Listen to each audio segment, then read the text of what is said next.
Welcome to The Explainer. So, what would a second Trump administration actually look like? Today, we're diving into that very question, based on an interview with author Scott Jennings. We're going to break down the 5 core pillars of what he calls a revolution of common sense. Right at the heart of it all is this one phrase, a revolution of common sense. Now, in his telling, this isn't some radical new ideology. Instead, it's framed as a return to basic principles that he argues most people already believe in, but that Washington has somehow lost touch with. So, how would this revolution actually play out? Well, we're going to unpack it in 5 key parts. First, we'll look at the leadership style itself. Then, the plan to reverse what's described as the inherited mess at home.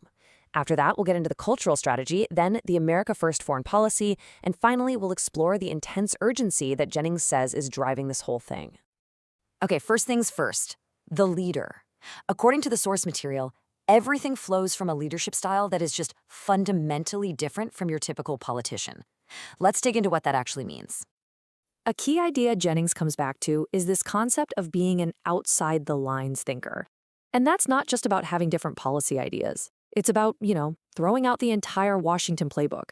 It's a complete rejection of established norms. Yeah, and this quote right here just nails it. According to Jennings, if you want to get this leader to do something, the worst thing you can say is, well, we've always done it that way. That pushback against tradition is presented as one of his biggest strengths. So, the picture that Jennings paints here is one of a really sharp contrast. On the one hand, you have a leader who is portrayed as decisive, firm, and in charge. And on the other, the previous administration is described as being indecisive, full of hand-wringing, and having an outsourced agenda. And Jennings points to some pretty specific traits here. He argues that, contrary to some portrayals, this leader is a good listener who wants to hear his advisors debate. But, and this is the crucial part, at the end of the day, he's the ultimate decider.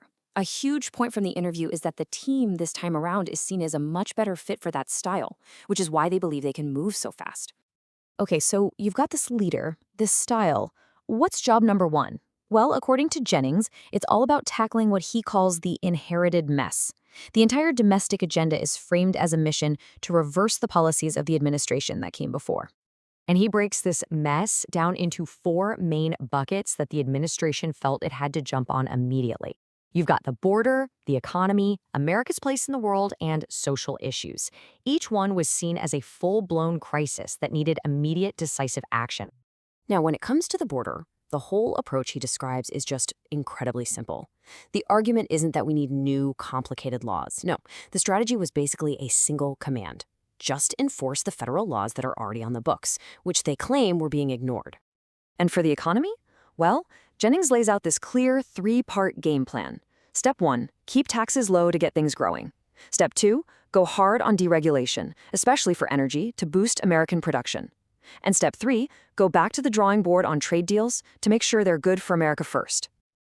All right, so we've talked about policy, but now we get to what Jennings describes as the real heart of this common sense revolution, the whole approach to cultural issues.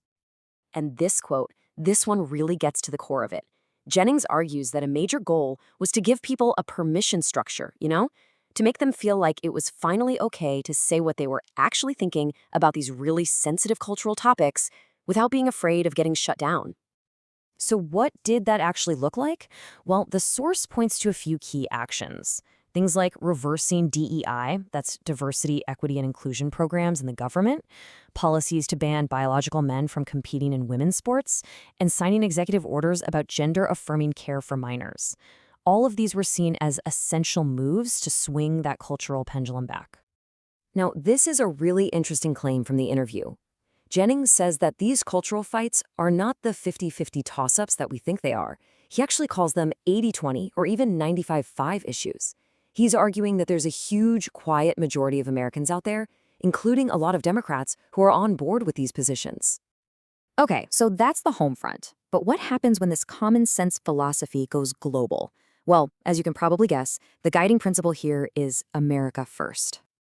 And once again, we see this really sharp contrast being drawn. The foreign policy described here is all about operating from a position of strength to achieve peace through strength. And that's put up directly against the prior administration's approach, which is called feckless leadership that projected weakness to the world. Jennings, pointing to conversations with Senator Marco Rubio, boils the entire foreign policy mindset down to this simple three-step process. He says every single negotiation starts with one question: what's best for America? From there, you negotiate from a position of strength. And finally, you reorganize the entire government, like the State Department, to make sure it's serving that one goal. And this is where tariffs come in, but not in the way you might typically think about them. In this framework, tariffs get a total rebrand. They're not just about economics. They're seen as a key tool for national security and diplomacy, a way to get leverage and pull other countries to the table on America's terms. So that brings us to our last point. What is the engine driving all of this? Jennings describes an administration that is moving at an incredible, almost breakneck speed. So why the hurry? And this quote, which Jennings attributes to a senior advisor, just lays it all out there. The speed isn't just for show. It's driven by this deep-seated belief that the country was in a genuine crisis, and the clock to save it was ticking fast. So according to Jennings, this urgency is really a cocktail of a few powerful ingredients. It starts with that core belief that the country was right on the brink. You mix that with a leader who is described as fearing nothing. You add in this unique bond with working-class voters who felt left behind, and top it all off with a very straightforward drive to just keep campaign promises.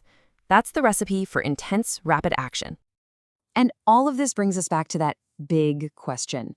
What does this vision of a common-sense revolution actually mean for politics? According to Scott Jennings, it represents a clean break from the past, powered by a fearless leader and a profound sense of crisis. Now, whether that's viewed as a necessary fix or a dangerous path, understanding this narrative, what it is, who it's for, and how it's designed to work is absolutely essential to grasping the political landscape today. Thanks for watching The Explainer.